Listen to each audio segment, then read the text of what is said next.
Hello, and welcome once again to the Secrets of the High Demand Coach. And I am here with yet another high demand coach, and that is the one and only Donna Dube. She is a certified director of operations and a business growth strategist who works with established online service-based business owners who are ready to make a bigger impact and maximize their profit while they do it. She does this by helping them leverage their time, talent, and tactics so that business owners can go from solopreneur to a confident CEO without sacrificing their life, their health, or their relationships. Donna believes that the most important asset you have is in your business is you and your time. And so being intentional and purposeful with how you use your time can really propel you and your business forward. No team, no system, no automation can outperform a lack of focus. Donna, there's so much to jump in here. I'm so excited about this episode. Before we get to all of that, though, tell us your story. What were you doing before launching CEO Amplify, and how'd that lead you to make the leap? Yeah. Well, thanks, Scott. I appreciate being here and happy to share. So like many entrepreneurs, my journey to where I am now is windy and twisty, not a straight and narrow path for sure. And so I actually started my career as a nurse. I was an ICU nurse for a number of years. You might think, well, how in the world does that come into helping CEOs and entrepreneurs? And really, again, I didn't think it would, but it did. And so as my kids grew and I was looking for something else, I decided to move into online world and do project management. So I was coming into online business owners' projects to help them manage sort of one aspect of their business. And while I enjoyed that, I really found there was so much more, right? I could see CEOs being stressed, team being stressed, not sure if we're going to hire, how do we delegate? A lot of things going on that I wanted to be able to dive into and help them with. And so from there, I really moved more into the operations side and more into actually helping the CEO or business leader really leverage those three things: their time, their talent, and their tactics, so that they can grow their business to the next level without this sanity and keep their sanity. Because, as so many entrepreneurs run down that path of burnout, and it's a sad state, and some end up actually closing shop just because, we couldn't keep it all together. So certainly for my own journey, I had some of that. I didn't get to a point of, massive burnout where I needed hospitalization or any of that, but I was working 24/7, right? I enjoyed what I was doing, but it was my family saying, Mom, where are you? Can you take me here? Like, you're not present with me anymore, right? Wow. Finally, my husband sat down and said, something's going to break.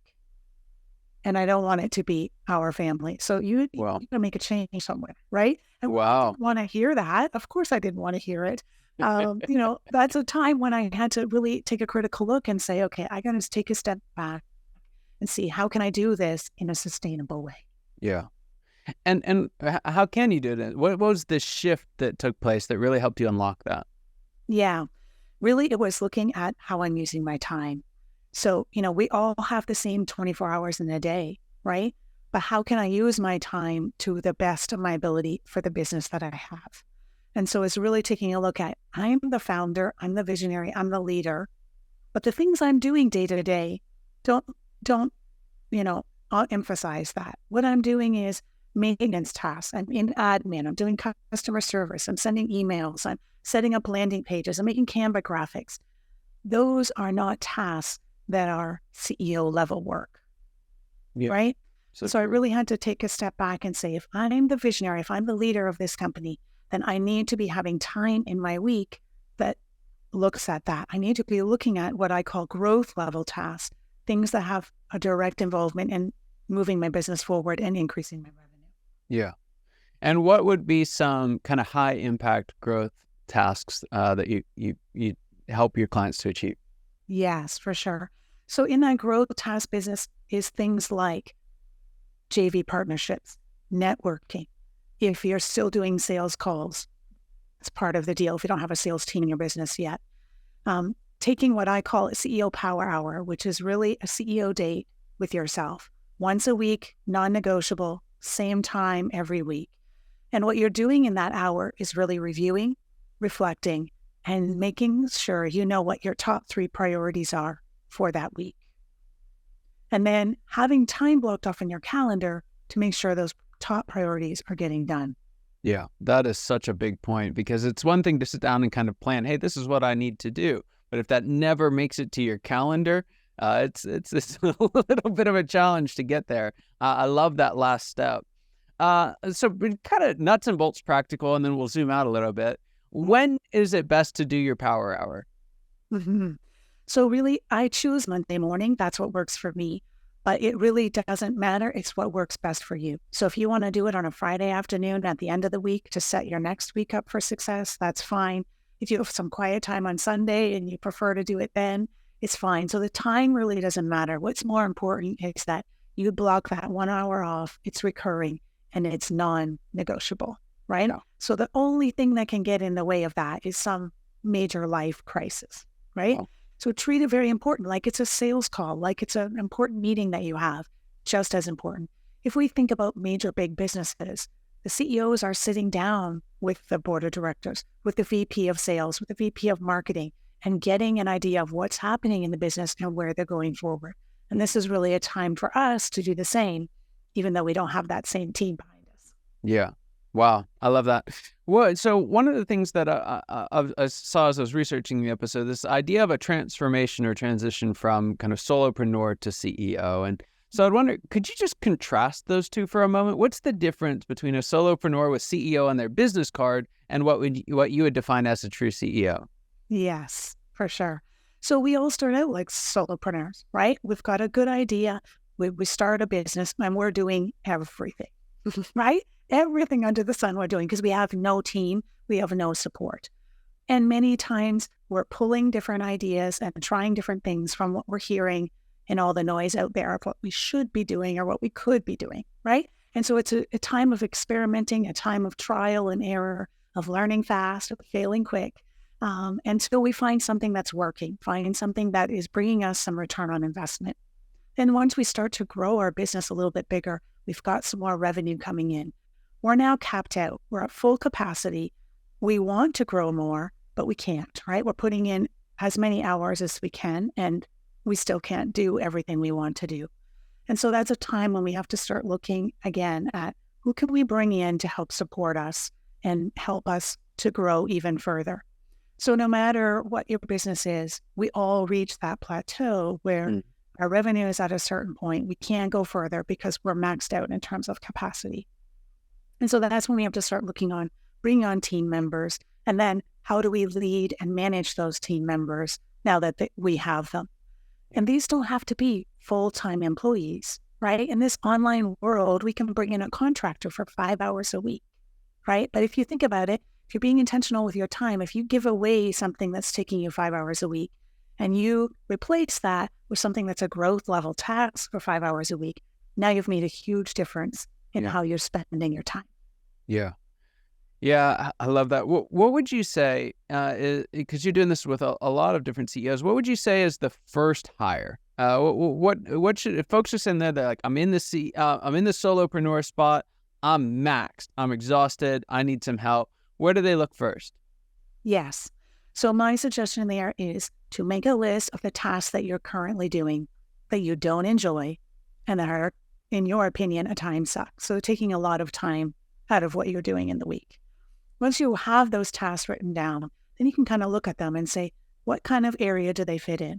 Is this an admin type of work? Is this a executive assistant type of work? I need help planning if you're traveling a lot or you've got outside things.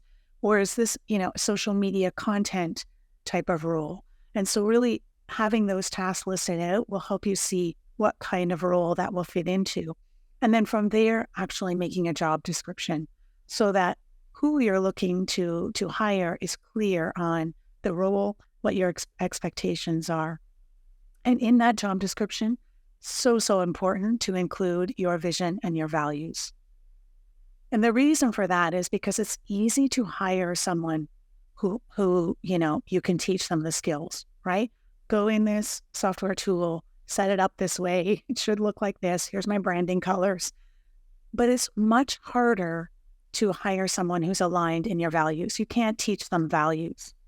And so when you hire someone who's aligned in your values, it's a much smoother relationship and much easier long-term to work with them. So you want to put those values in right at the beginning at the job description so that you're attracting those people with the similar values and repelling those who, don't fit your value. Yeah. And so I can imagine someone sitting there, they're probably doing about 9 things right now while they're listening to this episode. And they're like, yeah, okay, that's great for XYZ, right? It was like, I don't even have time to come up with value, so I'm going to come up with a job description. I guess the first question would actually be, why is it for that person? Why is it actually worth it to make that time? Yes. So again, you can bring this down to numbers. I'm a very objective person. So if you look at it and say, okay, I'm too busy, I don't have time to do the values, the job description, all these things, I'm just going to keep doing all the tasks. And if you look at what is your hourly rate as a business leader or CEO, and then you map out what those tasks you were doing times your hourly rate. So my hourly rate is X amount. I was in Canva for an hour and a half making social media posts. When you see the value of what that costs you, when you times it by your hourly rate, you're going to fall off your chair. Yeah. Right? It's true. It's very true. And so when we look at it objectively like that, it's like, yes, I don't have time to set up these things. But if we don't set up those things, it's actually costing us a significant amount more. Yeah. Right? It's so true. It's the same as if you have a new product, program, or service that you want to put out in the world. You have to do some work beforehand to get your messaging right, to get emails out there, to have a webinar, or whatever you're going to do to, market this. You have to do some work beforehand, right? And it's the same when you want to hire someone. So the gain is there, but you do have to put in some effort beforehand. Yeah. Yeah. So I want to shift gears a little bit and talk about something that I saw, again, was a theme through a lot of your content, is this idea of kind of entrepreneurial overwhelm. Why is that such? I mean, these are high capacity people. It's not that. And so why is it that we have these very, very high capacity, very intelligent, very sharp folks, and overwhelm is almost in every single one of those environments? Yes. Again, I think it's a situation where we're growing and we're bringing on more and more things in our business, and we end up being the bottleneck because we have to make the decisions. We have to have our hands in each of the pieces, right? So again, it's taking off that hat and really putting on the CEO hat and saying, no, I need to think like a visionary and not like a leader of my business. And when I have a team, doesn't matter how small, I need to give them autonomy. I need to say, these are the priorities, this is the expectations, and I need to let them run with it, right? Yes, I can mentor and I can give feedback, but if I'm micromanaging and on top of every little piece, of course I'm going to feel overwhelmed. Yeah, that's so true. I think the kind of dark irony in that is you're doing things that aren't actually moving you forward. So you're wearing yourself out and your team out, and it's actually slowing you down. Is that right? Yes, 100%. Yes. Yeah, stunning. So you mentioned this idea, this exercise of going through and what are the things you're spending a lot of time on that are time sucks that you don't really enjoy doing. Is there anything that you would say, even if you don't enjoy it, it's still your job as CEO? Yes, for sure. And so those, again, are some things in your growth level tasks, right? So you might not really enjoy in-person networking, but that is part of your business. You're the face and the brand of your business. You can't delegate that to a team member, right? And so there will be situations where there's going to be a piece we don't really enjoy. I'm an operator through and through, and marketing is not my favorite thing to do. But what we have to do in that realm is say, okay, what areas of marketing am I comfortable with? What aligns with me? And what can I do that will work for my business, right? Because there's thousands of tactics out there. We have to find something that fits with us, something that we can do on a regular basis, and is making a difference and bringing that return on investment. Yeah. So, the truth is, the dishes got to be washed sometimes, right? There's so much wisdom in that advice. And you said it so succinctly that I'm afraid people might miss it. But one of the questions I get asked a lot is like, should I use this strategy? Should I use that strategy? Do I have to, set up a website, or do I have to, be active on social media? How could I ever post all day, every day? Well, who has time for that? And I love the way that you approach this. Is I've found there's not necessarily one strategy that works, and there's not really any one strategy that doesn't work. There are a few, but none that would be in the realm of what we'd be asking about. What really I've found is the key thing is it something that you can do consistently over time? Right? Is it at least close enough to align with how you're built, how you're wired, what you enjoy, that you can find enough joy in the journey of that to stick with it over time? So I love that, and just want to double up on it because I think it's so important. It's not about going out and finding the silver bullet. It's about finding that thing that you can do and just keep doing and diligently. Yes. It's so true, because consistency is key, right? And not just with putting out our content, but even with what we're doing week after week to get that momentum and build our business. Yeah. I was working with a client once, and when I first started working with her, she was having a blog. So she sat down and wrote out some ideas for a blog, and then she had someone sort of take that and edit it and spice it up and post it. And it was starting to become a thorn in her side.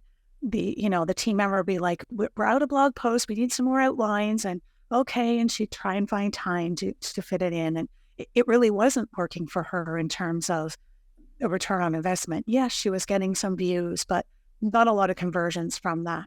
Right. And so, we had that discussion saying, okay, blog writing isn't working. What could we do instead? And so we brainstormed, threw around a bunch of ideas, and, podcast was one that came up. Well, certainly podcasts are popular these days, easy for people to listen to and go. But again, there were some fears there, well, can I actually do this? And, can I sit in front of my microphone and talk to people for half an hour once a week, and, all of those things. But we worked through those. And when she did get a process in place for having the podcast, it's been smooth sailing since, right? It's much easier for her. She has her team members, pitch and find guests, and she just basically shows up, does a little bit of research beforehand, does the interview, her team edits, her team posts. So much easier from her end. And we're actually getting a lot more views and a lot more listens, I guess I should say, than we were getting with the blog writing, right? Wow. So just having that mindset shift that, okay, maybe this isn't the best for me, and what can I do instead? Yeah. So there's a question I like to ask everyone. I'm fascinated to hear what you have to say. But question's this: what would you say is the biggest secret that you wish was not a secret at all? What's that one thing that you wish every founder, CEO, solopreneur listening today knew? Yes. Okay. I think, Scott, my answer would be that data and metrics is not scary. And so that might seem a bit strange, but in line with what we're talking about today, a lot of making these decisions has to be looking from an objective point of view, right? What is the data showing me? Is this bringing me a return on investment, right? I'm posting on 5 social media channels 3 times a week, if that's what it is. Where are my people really?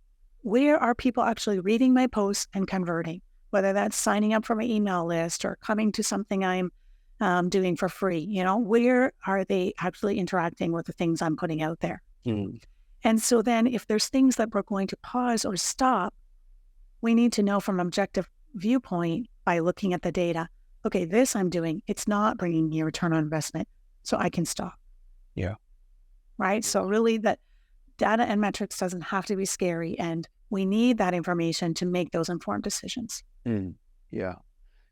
So one more question for you here, and then I want to make sure we can point people in your direction, because I know there's folks listening that are like, absolutely, Donna's got this figured out. I don't need to figure it out. She can help. So before we get there, though, I want to have you take off your coach, consultant, operator hat even, and put on your CEO hat. So what's the next stage of growth look like for you as a CEO, and what challenge will you have to overcome to get there? Nice. Yes. So as we're recording this, we're coming to the end of the 2023 year. And so we're all sort of looking ahead for 2024. And so for me, I want to increase the amount of effort I'm putting in and the amount of marketing I'm doing towards a group program. So we'll be opening up again in January. And so I'm really going to be focusing on that. Along with, I would say, my word is balance. And so while I talk a lot about how to leverage our time and how to have that work-life balance, it's a journey for me too. Yeah. And so, my family has recently had some health concerns, and so that sort of pulled me away a little bit. And so really just being mindful of that balance and knowing that what is my capacity? And in this next quarter, how can I make sure that I'm staying within that capacity and keeping my eyes on the most important things? So good. So good. Well, Donna, it's just been an absolute delightful episode. Before I let you go, I got to know, how can folks get in touch with you? Someone's saying, hey, I want to work with Donna. Where can they find more out about you and the work that you do? Yeah. So my website is ceoamplify.ca, and you're welcome to explore there. I do have a download, which you can grab, which is walking you through the CEO Power Hour. So that 1 hour date with yourself. If it's something you're not doing in your business now and that kind of resonated with you, go and grab that, and you can see the steps on how to put that into place. And then you can also find me on social media, of course, Facebook and LinkedIn. That's awesome. I want to second that. Grab your copy of the CEO Power Hour playbook. If you're not doing it already, it takes all the mystery out and makes it super simple, super practical, and something that you would not believe you lived without if you do it for just a couple of weeks. So Donna, thank you so much for being on the show. Just tremendous, tremendous time. I really appreciate you. And for everyone watching and listening today, you know your time and attention mean the world to us. I hope you got as much out of this conversation as I know I did, and I cannot wait to see you next time. Take care.